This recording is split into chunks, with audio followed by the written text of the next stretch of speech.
Pam Burgreen, thank you so much for joining us on Highest Aspirations. Hey, Steve, thanks so much for having me. I'm really happy to be here.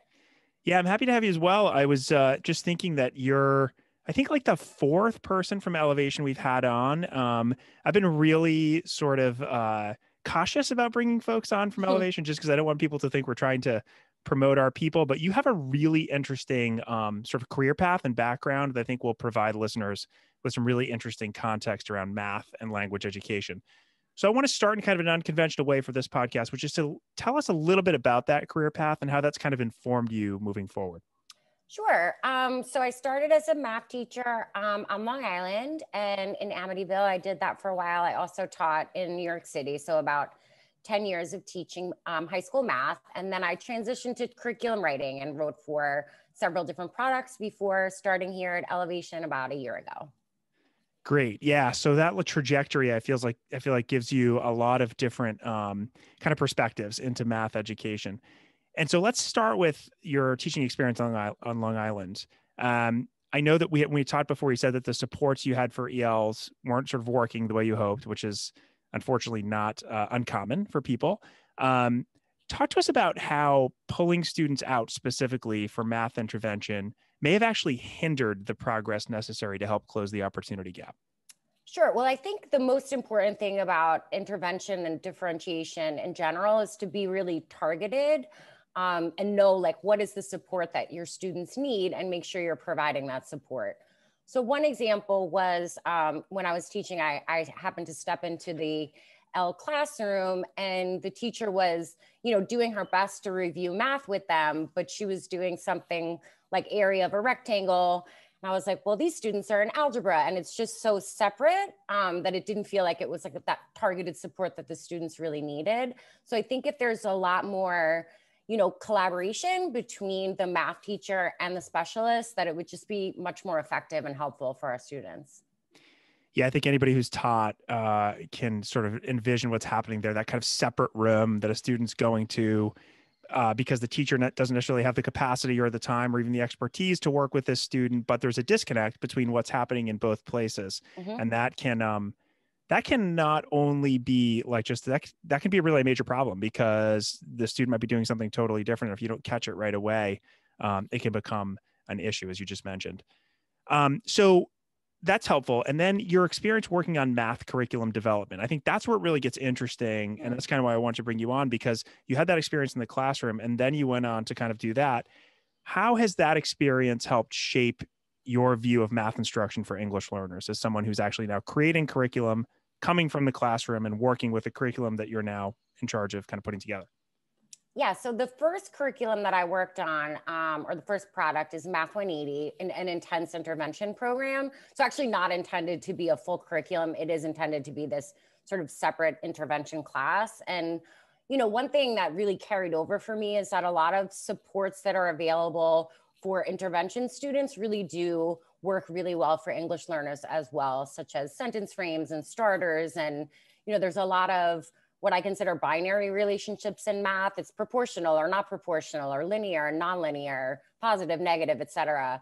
That's really important for students to understand the difference. So you can offer them, just like circle the one and they can, just offer those supports. So that type of stuff I think really carries over. Yeah, for sure. And that's the thing. Like you talk about, I mean, it's very mathy talking about binary and everything else. And I try to get my head around it because I was a language teacher and I've done so many of these interviews now with math teachers, but you find that, the supports necessary, particularly when it comes to language, are really quite similar. And I'll let you respond to that. Maybe I'm wrong, but that's kind of what I've seen and interpreted. Mm-hmm. And it goes a lot. Go ahead. No, I was just going to say definitely. And that there's just this whole, what I consider a language of mathematics that involves obviously, your regular English speaking and writing and listening and all those types of things. But this whole other score of vocabulary, particularly in, geometry and subjects like that, where it's a whole new language to learn. Yeah, which actually, there's been a lot of research and articles that I've read over the last year or so about how if done right, that actually gives English learners not necessarily an advantage, but kind of puts them on the same playing field because everybody's kind of learning this vocabulary together, of course, depending on what grade level you're teaching and how much experience the students have. And just understanding that these students may actually have the skills to do the math, but not necessarily the academic language to be able to produce it or to understand it when it's in word problems and things like that. Yeah, absolutely. Which goes to that expression. Like here's an expression that I've heard since I started teaching, and it's, every teacher is a teacher of language. And as a language teacher, as a foreign language teacher, that was an expression that I always really loved. But as time went on, I kind of realized that it's not always the case. Although now it does seem like there's way more teachers buying into that and doing that than there used to be, which is great. And so what that means, if there's a lot of teachers buying in, is that students have a good amount of language support throughout the school day. In your experience, is that the case for math, and more specifically what you were just talking about, which is the language of math? Well, if I'm going to be honest, in my experience, not necessarily. I do want to sort of preface my response with, I do believe that communication is one of the most important human skills that we have. We need it in our personal lives, professional, school work, et cetera. So, speaking and listening and reading and writing are essential. That being said, as I mentioned before, there is this whole other language of mathematics, and there are a lot of people, and not just students, adults as well, who have just this aversion and can carry that on with, if a student went to an ELE teacher, this is completely hypothetical, theoretically asking a math question, they would say something like, oh, I'm not a math teacher. But if that same student came to me asking about, like, I don't know, the plot of The Great Gatsby, I would at least be able to speak to it without like, oh, I'm not an English teacher. So I believe we're all language teachers, and that's fine. But I guess what I'm hoping is to loosen the lid a little bit on everybody thinking they're also a math teacher. Yeah. A language of math teacher, at least. It's you brought up a really interesting point, and I'm tempted to like go down the rabbit hole here, but I think we'll kind of leave it there because I think it's another podcast, another topic for another time. But it's really interesting to think about. And I guess the only way I'll kind of sum that up is by saying that I think you're right. Like it's so easy for someone like me, who is a language teacher. I would been in that situation during study halls or whatever in high school, when kids would come up to me and say, hey, like I have this algebra. I'm like, I am not a math person. I can't help you with that, And if I did try to help, I may have done more harm than good. So you have to have those supports. That's the challenge of being for the students to be able to kind of go to someone to get help during their downtime, and now certainly during asynchronous time as well, which presents a whole lot of challenges and a whole lot of opportunities as well. Agreed. And we'll just go a little bit down the rabbit hole. And in another school I worked at, they had a resource room, which is great. Like resources are great. And there would be, they'd have a special period to go there, not specifically for math, like for anything. And I had a teacher in there working with one of my students who had that kind of response, like, oh, I don't know, I'm not a math teacher. And I think a couple of things there. First of all, let's just all own, like, we don't all know everything, even as a teacher. And it's okay to say to a student, you know what, I'm not sure. Here's a book, let's look it up. Let's call Miss Burgreen, or let's put a pin in this and we'll talk about it tomorrow. That type of thing, and kind of owning, like, I don't know everything, and don't pretend you know it. It's not going to be helpful. But also, I guess just a plug to remember that math is a specialty, and there are, teachers in every building who have that specialty. And just to consider, maybe as an admin, like, maybe the best resource to have a particular period of a day would be a math teacher, and make that class specifically, a small group of students that need extra help with math. And then they have that expert there to support them. Yeah, which this is even more down the rabbit hole, but what affordances does this new sort of remote learning piece and asynchronous learning provide to be able to do that in a more flexible way? When you're in school, you're thinking, well, I need that, like as an administrator, I know how it is. Like you're thinking, I need that math teacher for CAF duty. Like there's no way that we can just have a cafeteria full of hundreds of kids, unsupervised. And I think most teachers would say like cafeteria duty is probably like one of the worst things that you can have in terms of actually doing something that's useful. I mean, you're obviously, hopefully socially, speaking with kids and everything else, and certainly controlling it. But I see, somebody being available for math help, probably a little bit more effective. Agreed. And two things on that. I mean, I've heard of schools that use bus drivers for things like that. Like there are other resources, but as far as the async, we can learn something from higher ed, I think, which is like office hours. Maybe you just set aside a time, 3 to 4 every day. This is where you can go and set up a Zoom meeting with Miss Burgreen or Mr. Whoever, you know, just to get that targeted support that you really need. Yeah. And I'm seeing that happen a little bit more now, which is really good. It's a really positive thing. Okay. Let's reel it in a little bit. Let's talk about some of the current challenges we're facing and maybe what the future might look like. So a couple weeks ago, I read a New York Times article. The title was 13,000 Districts, 13,000 Approaches to Teaching During COVID. I was intrigued. The title like roped me in. Great title. But it was a really good article. And it kind of put things in perspective. So obviously with so many different learning models being deployed from in-person to fully remote to everything in between, it can be really difficult to design tools that work for all, particularly for English learners who, as we know, are not this like homogeneous group. There's a whole spectrum of English learners. That's a shout out to Vicky Saldella from Broward, who every time I say English learner says, it's a heterogeneous group. You got to make sure you talk about the whole spectrum. So Vicky, I'm doing what you told me. You know, it can be really difficult to design tools that work for everybody. So from your experience, what are some components of effective support tools for math instruction? What works for most situations, let's say? Sure. I mean, and first of all, just because you bring up the 13,000 and all that, I just want to give a shout out to every single teacher out there. This year, teaching is hard under the best of circumstances. And this year is just, I'm sure, even, you know, exponentially more difficult, particularly, I think, in those models where the teacher has in-person and like a remote as well at the same time, and just managing that. So, which is becoming more and more common, by the way. That's becoming like there's more, you know, you got to do different things at different times.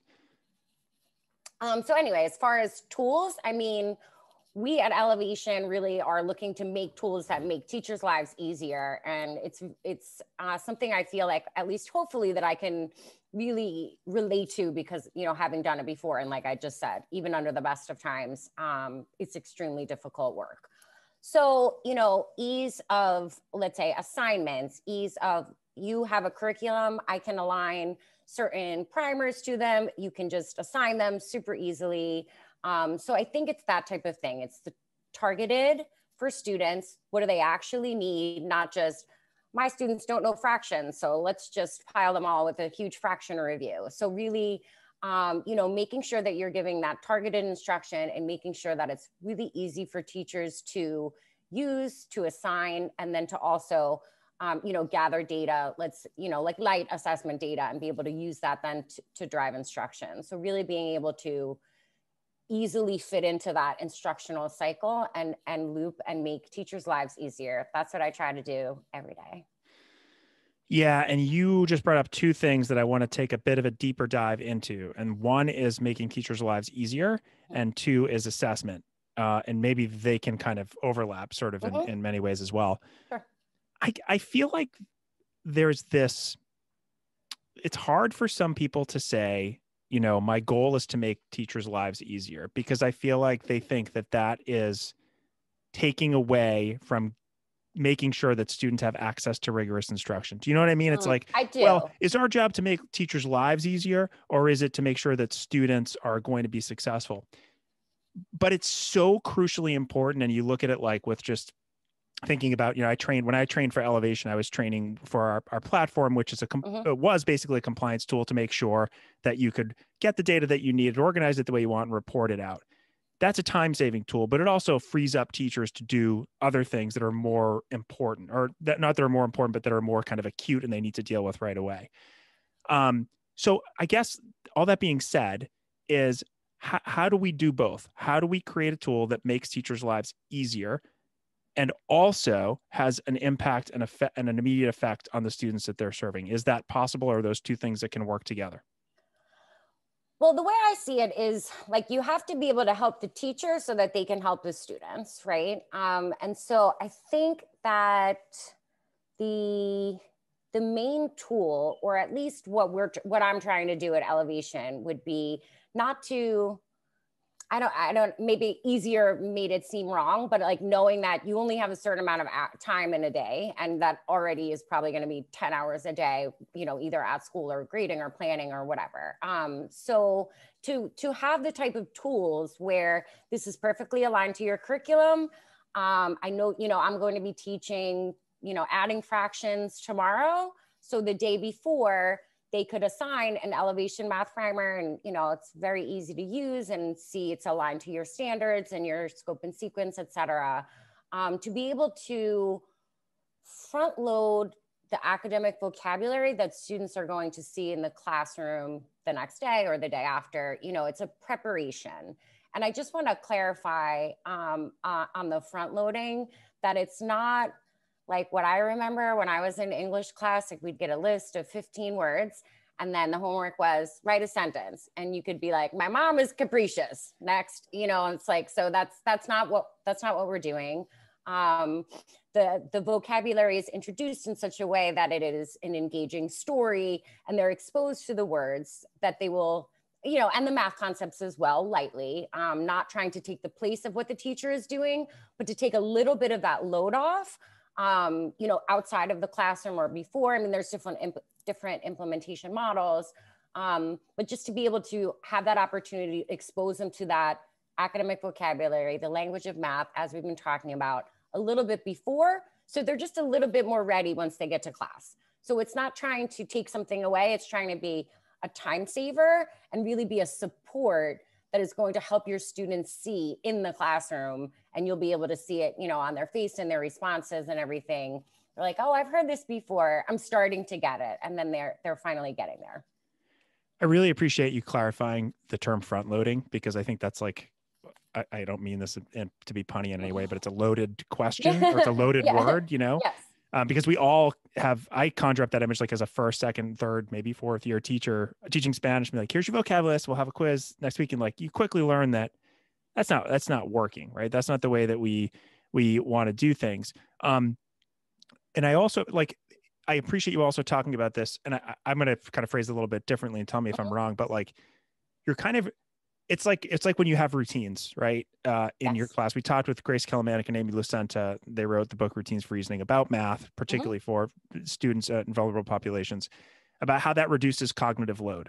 It just helps students to know what's going on when they walk into the room, so that they can kind of focus on what's happening.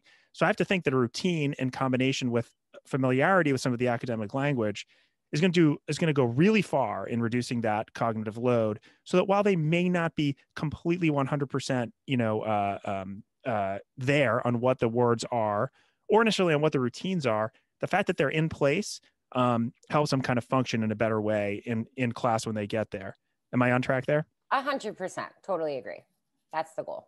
Yeah. And like, I can see that in my own experience. Like I tinkered with, this is probably 10 years. I don't even know when the flipped classroom was first a thing, like I kind of bought in right away. And I remember using tools that was like, had Edmodo was the old, like, Google Classroom. That was the first iteration of like and I used that only so that I could kind of house my videos.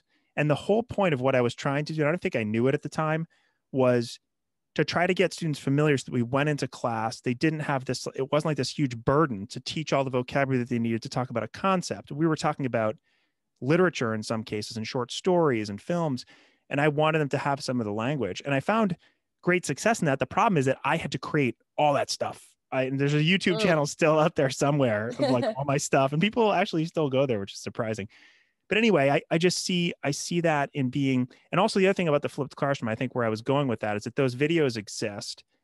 I imagine much like the primers in terms of they can be kind of deployed in whatever environment the teacher wants them to be deployed in. Is that right? Absolutely. I mean, our main implementation model, and the reason we call them primers, is if you think about like priming your wall before you paint it, that is the sort of, first step. So yeah, totally agree. Yeah, there's a lot to that. And again, thanks for the clarifying the front loading piece. All right, how about assessment? This is now proven difficult top to bottom. I mean, there's schools that lack assessment data right now. They're relying on sort of formative assessment in the form of what they're doing with their students, or even in some case, getting monitoring forms from English learners to kind of from other teachers to inform them of their progress. Standardized tests have been difficult to implement, obviously, due to COVID. There's all kinds of questions around that still. In remote and hybrid classrooms, teachers are having trouble deploying formative assessments that effectively gauge student progress.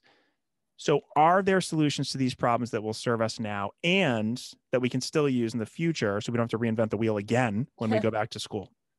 Sure. I'm not going to claim to have the solution to this because, it's a tough one. I would question you if you did.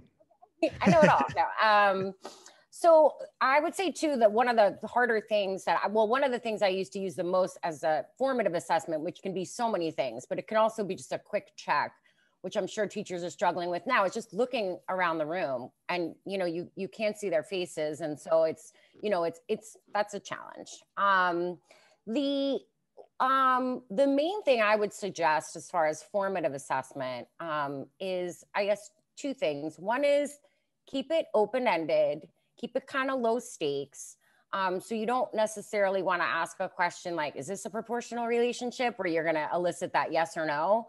Say like, okay, here, 1/2 and 2/4 are in a proportional relationship. What's another proportional relationship, or that type of thing?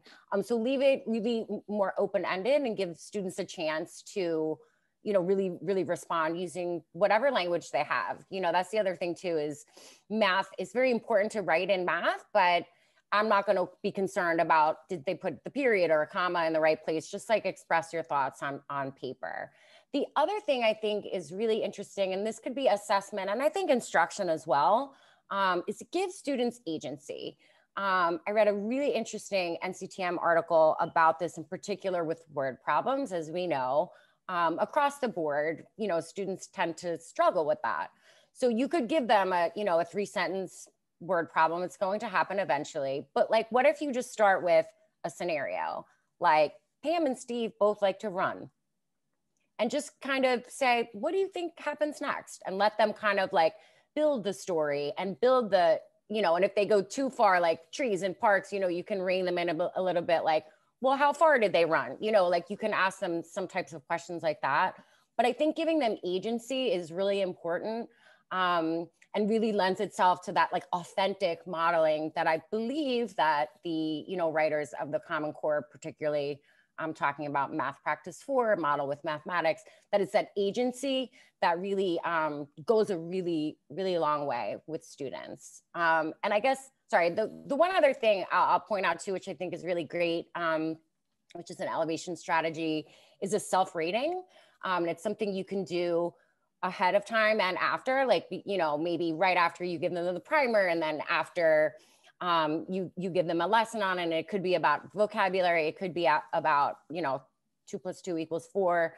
How do you feel about this, or whatever? But just again, like speaking to that agency and having students say like, I feel really good about this, or I'm not really sure. And that again, like, you can use that to drive your instruction moving forward. Yeah, let's see. I was following along. Let's see if I can kind of put these together, because here's what I'm thinking. You first started talk about sort of open-ended, low-stakes formative assessment. Is it fair to say that those assessments are not only assessments, but also opportunities to build students' confidence? Absolutely. So if that's the case, then self-rating kind of allows them to figure out, oh, I'm pretty confident in that, or no, I'm not that confident in that. Whereas that agency allows them to kind of bring in something that's interesting to them so that it's relevant. So these all really tie together. Mm-hmm. The only place that I would ask you to say more on is with agency. Agency can go rogue. Like agency can, like you were saying, like you tell the story, but you have to stop it at some point where, it's not now kind of off topic. Right. So what's the structure that needs to be in place so that you can kind of rein in that agency, but still give students like that freedom that they need? Do you know what I mean? Because with all, or I won't say with all, I'll say myself, I've been the person who said, we're going to do this amazing project and here it is, go for it. And then it's like, everybody's off the rails right away. So where's the balance? Where's the structure in place? I think it relates back to what you were talking before about building routines. So I don't know that on, day one of school that you should just be like, Pam and Steve like to run, you know, that you might actually start with, you know, an entire problem and then have students react to it and then say, well, what if we just looked at the first sentence of this? Write down anything that you think is important. Is there anything that's not important here that we don't need? And you can use different strategies of like circle the numbers and, you know, cross out things that are not relevant and things like that. To really, like you were saying, sort of build up this routine. I don't think that you can really start off with that on the first day, but let it be something like, okay, I don't know, every Wednesday we're going to do an I notice, I wonder, or something like that. And, you know, start with that whole problem, gauge their reaction, and then say, okay, well, what if we just looked at this one part? So I think it's part of building routines, and, you know, teachers know their students better than anybody else. And also know that, you know, there were years I taught 5 sections of 9th grade math, and things that went swimmingly in period 2 then were like a disaster in period 5. So I think it's also about knowing which students to put together. And, you know, if these two, you know, are like super good friends and they're just going to go off on that, you know, if we're continuing this, Pam and Steve, you know, go for a run and they're going to be all about the trees and the flowers in the park, maybe split those 2 up and, you know, just kind of group them differently. So I think it's about routines and then teachers knowing their students and just putting the right students together. Yeah. And that goes back to what people are talking about particularly throughout this pandemic. Like, what has been a huge focus is building relationships, which has always been important. But like, if you don't know your students and they don't know you, then you're going to have a big problem now. So yeah, I appreciate that. Because I think that's an important thing to mention. The other thing that I'll highlight from what you said, that I think goes without saying, given our audience, we're talking mostly about English learners here, is that you don't have to worry about language when they start to put during that formative assessment, when they're putting something in the chat or they're trying to produce some low stakes. It can be really, it's easy to say, but harder to do, to sort of avoid that. And I know as a language teacher, like, that's not capitalized. There's no period there. What do you mean? That's the wrong gender. So I think that's really crucial as well. All right. So let's shift gears. We just kind of talked about this really briefly earlier when I was talking about, you know, some of Ellevation's tools with the compliance piece and data and visualizing data. Using data to drive instruction has always been kind of the gold standard. But now, as we were talking about before, data isn't always as easy to come by. And even when it is, it can be really difficult to organize and share in a way that makes an impact. That's been kind of the challenge that we've been trying to solve for a long time. What are some of the ways educators can do this now, as many of them are still in like survival mode? I mean, it's like almost like an extra thing. And what might be the consequences if we're not able to do it effectively? I know that's a tough question, but I think it's top of mind right now. People, it's like teachers don't want to do one more thing, and I get it, but this is so important. It is important. And again, like the assessment question, I'm just going to say up front, I don't claim to have all the answers, but I have a few ideas. So as far as consequences, and, you know, again, this is obviously going to be a huge challenge for probably some years to come. But if we aren't seeing where our students are at this point, you know, versus where they were last year at this time, that it is important to have, you know, just some kind of understanding of like where our students are, so that we can, you know what they're good at and highlight their strengths, and also say, okay, well, this is still an area we need to work on, and here's some targeted instruction to be able to deal with that. The term using data to drive instruction, you know, it almost is like, you know, it rolls off the tongue because it's almost just become like, I don't know, an expression like a stitch in time saves 9. Yeah, I know what you mean. So, you know, and again, I'm plugging a little bit, but I really do feel like at Ellevation, and specifically here, I'm going to talk about the data that you can gather from a primer actually really enables teachers to do that in an easy way. The primers have 3 like little assessments. One is a confidence question, which is this open-ended type of thing we were talking about before. They have an emoji scale where they can, you know, again, do a little self-reading and see how they're doing. And then we have 5 vocab questions and 5 math questions. So it's short, but on one page, you can see every response from the confidence questions, which allows students to be able to write. So you can see, how are they writing? Are they writing in Spanish or their native language? That's fine. I had to ask one of my colleagues who speaks Spanish, like, can you just translate this for me? Are they, using the right terminology? Are they using academic language? And things like that. So, and, like I said, just 5 vocab questions, 5 math questions based entirely on, what they just learned. And in one page, you can just click a button, and on one page, you can see all the results. You can see an average of the class or everyone who took the primer. Okay, well, the class average on the vocab test was 75. And then I can hover over, one question and see, even by student name, who got it right and who got it wrong. So I think that I feel like, for me anyway, that this is the first product I've ever worked for where I felt like that wasn't just an expression. And we have a whole team of amazing people who are dedicated to making that, easier and faster and everything, for teachers to use. And I think, that's, I think, a first step and a way. And for students or for teachers who aren't yet using Ellevation, I definitely think this is the time to really lean into technology. And I know that might be hard, for some people. And like you said, there's so many other things going on, but this is a time to talk to your coach, talk to your admin. If you don't have the technology resources that you need, that you really do need them. And, that's the type of thing that even hopefully one day when COVID is over and we're all back to normal, whatever that means, that type of thing is something you could continue to use. Yeah. And I appreciate the way that you framed that. I mean, and again, I kind of go back to my own experience, structure and agency, never really relying on textbooks, building all my own stuff with flipped classroom, being really proud of it. But the thing that I was missing was, aside from like some video tools that I used to use, like to kind of gauge interaction, I wasn't able to really get any visualizations of data or really understand how my materials were working. And I never really knew at that time of anything that, probably at that time, there was nothing that you could use for that. But the ability to kind of integrate that data piece and really know right away where you are in very short bursts, but then over time being able to track it, I think is crucial. And I won't say much else. I think you can rewind maybe a minute or two and listen to what you said, because I think you said it a lot more eloquently than I would, but I appreciate that. So Pam, I'm going to ask you a question that I ask everybody else as we wrap up here. This is a question that I think might be a selfish one, because I end up with a great library of books that I get to read. But it's also useful for others as well, I hope. So is there a book or another resource that's influenced you either personally or professionally that you'd like to share? It doesn't have to be mathy, but it can if you want it to be.